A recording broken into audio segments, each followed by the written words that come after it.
Hi friends, бүгінгі сабақта ағылшын тіліндегі уақытпен қолданылатын since және for сөздермен танысамыз.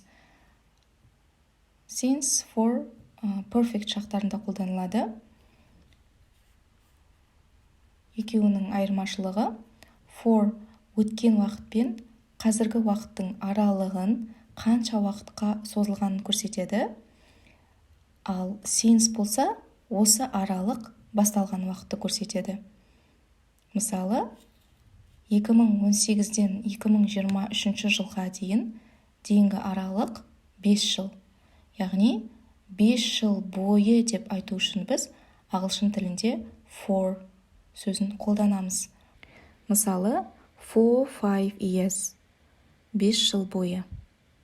Ал осы әрекет басталған уақыт 2018 жылы. 2018-ден бері деп айту үшін бізге since қажет болады. Since 2018, 2018-ден бері. Түсінікті, иә? Сол әрекет басталған уақытқа since қолданылса, ал сол уақыттан бері қазіргі уақытқа дейінгі аралыққа for қолданылады. Мысалы, They have studied at this school since 2018. Олар мына мектепте 2018-ден бері оқиды. Since 2018, 2018-ден бері деп аударылады. They have studied at this school for 5 years. Олар бұл мектепте 5 жыл бойы оқып жатыр. For 5 years, 5 жыл бойы. For сөзінен кейін көбінесе сан, сосын уақыт сөзі келеді. For 5 minutes, 5 минут бойы. For 3 days, 3 күн бойы. For 2 weeks, 2 апта бойы. For 9 months, 9 ай бойы. For 10 years, 10 жыл бойы. For a long time, ұзақ уақыт бойы. For ages, ұзақ уақыт бойы. Ал since көбінесе сағат, ай, жыл, күннің алдына қойылады. Мысалы, since 8 o'clock, сағат 8-ден бері. Since last Monday, өткен дүйсенбіден бері.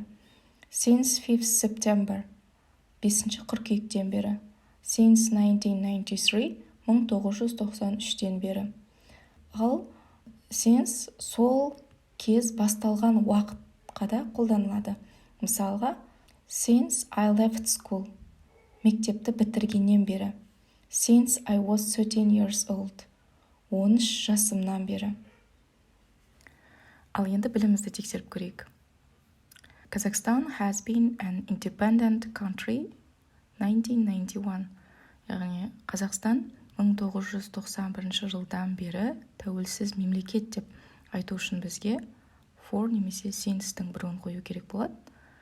Ал бері деп аударылатын ол since. Және жылдармен since қолданылады.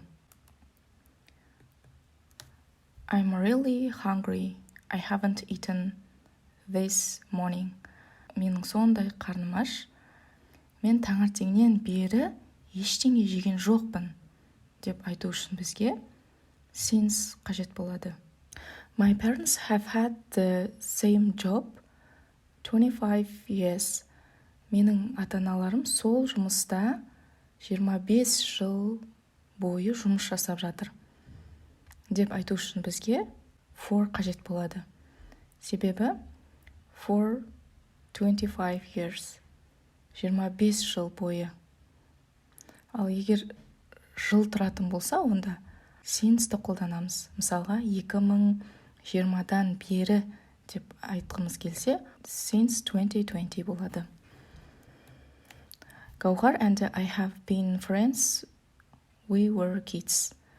Яғни біз Гаухар екеуміз кішкентай кезімізден бері доспыз деп айту үшін бізге since қажет болады.